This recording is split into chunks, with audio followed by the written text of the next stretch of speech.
I am the leading edge of this generation, which I think everyone has a slightly different definition of, but the one that I have settled on for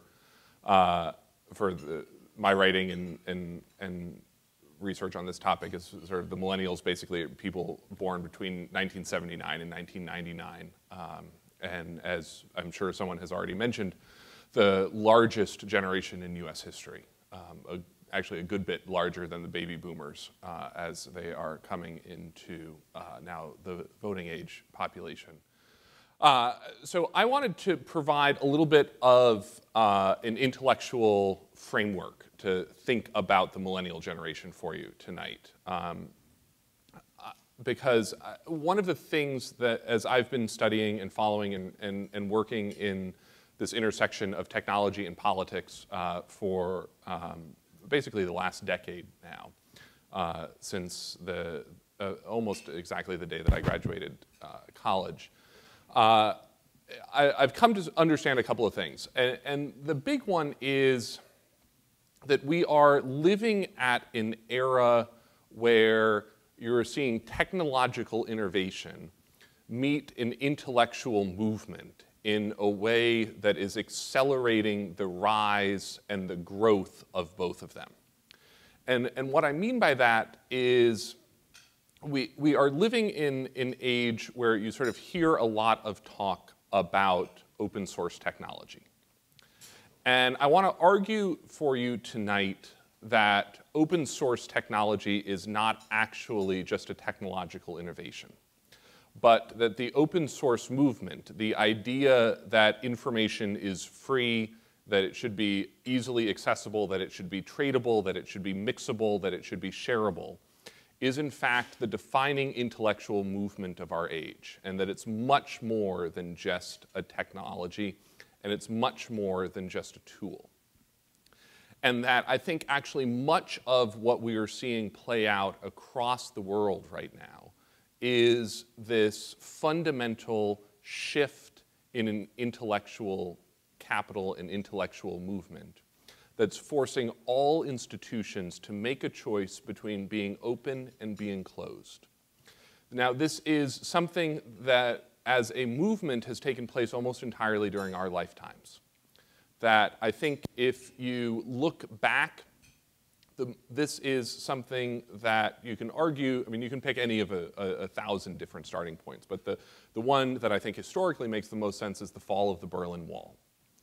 And that you began to see at that point the world beginning to sort of lurch towards openness and lurch towards a small d democracy and democratic principles that have been accelerated dramatically over the last 10 years by the arrival of the internet and the proliferation of social media.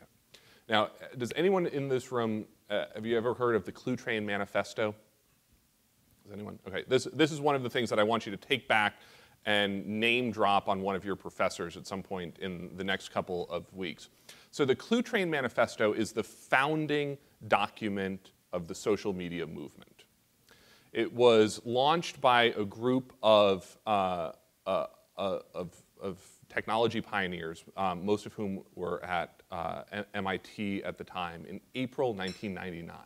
So about 10 years after the fall of the Berlin Wall. And not, I think, entirely uncoincidentally, the last year that generally encompasses the millennial generation.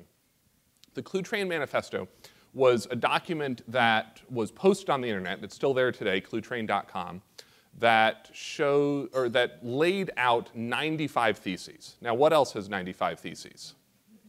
So it was modeled, of course, after Martin Luther's 95 Theses that he nailed to the door of the Wittenberg Cathedral to launch the Protestant Reformation. Again, though, there you had an intellectual movement married with a proliferating technology that accelerated both the technology and the idea. You had the Protestant Reformation meet Gutenberg's printing press, which allowed the Bible to get into the hands of ordinary people for the first time in history. Fundamentally changed the church, fundamentally changed basically all of Europe, and launched an entirely new age for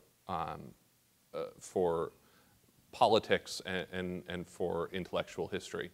You're seeing sort of, I think, a similar aspect today, where just as during the Age of Enlightenment, the philosophical principles there gave us both the Declaration of Independence and Mozart's music, and that the Age of Relativism gave us both Einstein's theory and Impressionism, that you're seeing these open source ideas play out in the arts, the sciences, in politics, in religion, in business, and in every major institution in the modern world is in some way wrestling with these questions of whether it wants to be open or shut. Fundamentally, the battle that's taking place in your pocket right now between Apple's iPhone and Google's Android operating system is a conversation over open and shut. Who gets to define what gets to be on your phone? Is it Apple or is it anybody? Fundamentally, I think what you're seeing play out in the Islamic world right now is a debate over open or shut. How responsive do governments have to be to their people? How responsive does that religion have to be? Who gets to define who gets to be a Muslim? You're seeing, I think, the same thing play out in the Catholic Church today, this fundamental debate over open versus shut. Who gets to define who's Catholic? How responsive does the Catholic Church need to be to its parishioners, to the lay people of the faith? You're seeing this play out, of course, in politics. You're seeing it play out in business. This is a generation today that expects to have a voice. This is where I come back to the Cluetrain Manifesto. So 95 theses. The first thesis is the only one that you really need to know. In the class that I teach at Georgetown, we spend basically the entire first class talking just about the Cluetrain Manifesto. And one of the things that I have the class do is we break down how many different ideas are in the Cluetrain Manifesto. The only wrong number is 95. But I think there's really only one. And that's the first thesis of the Cluetrain Manifesto. Markets are conversations. So what the Cluetrain Manifesto argues, what the people who pioneered this as a movement on the internet say, is that everything has to be responsive to us. That we have to be able to engage institutions in a two-way conversation. That this is fundamentally what marks the difference between the internet world and the broadcast era, is that TV was never, before the internet at least, two-way conversation. Walter Cronkite came on, he delivered the news. There wasn't a whole lot of talking back to Walter Cronkite. There wasn't a lot of tweets going back and forth debating what Walter Cronkite was saying. Walter Cronkite finished every newscast with, "And that's the way it is." Because in Walter Cronkite's day, the way that Walter Cronkite told you it was the way that it was, and that it wasn't open for conversation. And so now today, though, TV is interactive. More people will vote in, well, maybe not now, but historically, more people will vote for the winner of American Idol than will vote for the presidency in a month. And that, so we're seeing this fundamentally shift the way that we believe that we're supposed to interact with institutions. You all are growing up in a time where you expect to be able to go on the internet and reach and talk to your elected officials, Delta Airlines when your flight gets canceled, Zappos when your shoes don't arrive on time, that sort of everyone is supposed to be responsive to you. And fundamentally, everything now is supposed to be a conversation.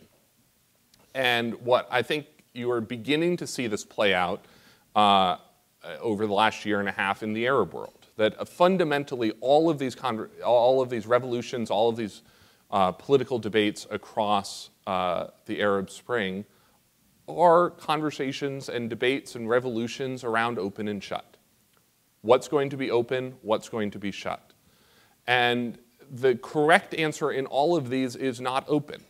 The world is trending, obviously, in the direction of openness, but not every government is going to end there. Not every business is going to end there.